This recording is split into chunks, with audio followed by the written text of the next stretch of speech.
This is Optimal Living Daily, episode 1456. Are you an emotional roller coaster every day? By Allison Carmen of AllisonCarmen.com. And I'm Justin Malik. Happy Friday. Welcome back to Optimal Living Daily, or the OLD podcast, where I read to you from some of the best blogs I can find and get permission from, covering self-help or personal development, minimalism, productivity, and a lot more. For now, let's get right to it and start optimizing your life. Are you an emotional roller coaster every day? By Allison Carmen of AllisonCarmen.com. My client Lauren came to me a few months ago frustrated that she cannot stay joyful all day long. She felt her emotions were a roller coaster depending on what she was experiencing in the outside world. I asked her to keep a journal so we could look at what was triggering her emotions. When we reviewed her journal, it read like this. Quote, I woke up in the morning really excited for the possibilities of my day. I had some toast and coffee, and I felt great.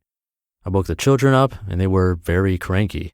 Steve would not eat breakfast, and Sophia would not stop screaming. I finally got them out the door, and I felt so negative and annoyed. Why is my life like this?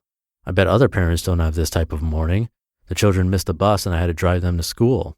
I was 30 minutes late for work, and I was tired and cranky. I went to my desk and saw that my boss was out sick, so I had until tomorrow for my project. I felt positive.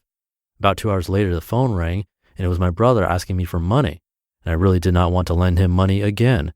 I started to feel negative again, end quote. Lauren wanted more emotional balance in her life, but she could not just snap her fingers and turn off her thoughts and reactions to the outside world.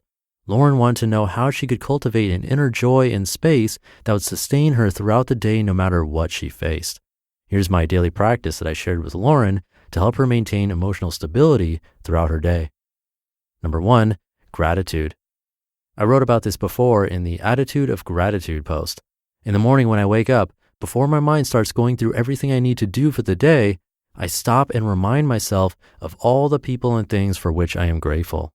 I was never one to list things or keep a routine, but the gratitude list helps me gain a sustainable perspective before I even get out of bed.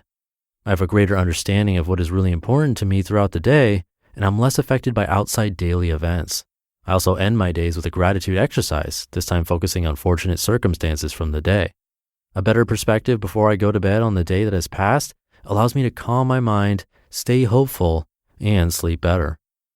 Number 2, I remember the mantra of maybe throughout the day. Sometimes when we get upset, it is because we believe that we are stuck in a pattern and things are not going our way. We forget that life will change again. We can remind ourselves that as bad as things may look or feel, there are always the possibilities that maybe what is happening will turn out to be good. Maybe it will get better, or maybe we can make peace and live with what we are experiencing and still be okay. With maybe, we can return to the present peacefully and have hope for the future. Number 3, sometimes we don't even realize that we have become negative and down until hours or days later.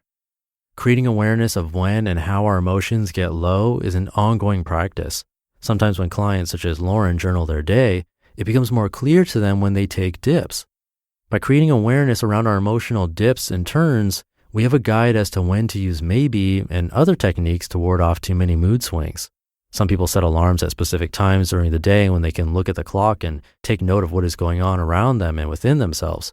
It reminds them to be present and grateful. And the result is awareness of what is important.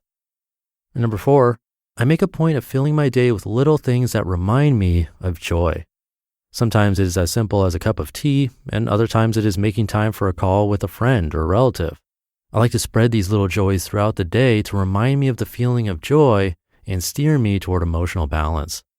Having this daily practice does not mean you will never feel sad, negative, or anxious. It merely stops us from dwelling too far into negative emotions for the little and sometimes bigger mishaps that occur during the day. It helps us keep a bigger perspective on what is really important, as well as all that is still possible in our lives. The more aware we become of the things that throw us off course, the less we will allow daily experiences to overcome our inner joy and path. Lauren finds the practice is really helping her not feel so desperate and negative every time something unexpected or undesirable happens in her life. She appreciates what she has and realizes that maybe is always by her side. So maybe give it a try. Who knows what can happen? You just listened to the post titled, "Are You on an Emotional Roller Coaster Every Day?" by Allison Carmen of AllisonCarmen.com. And she has a podcast called 10 Minutes to Less Suffering. Definitely check that out. Show her some support.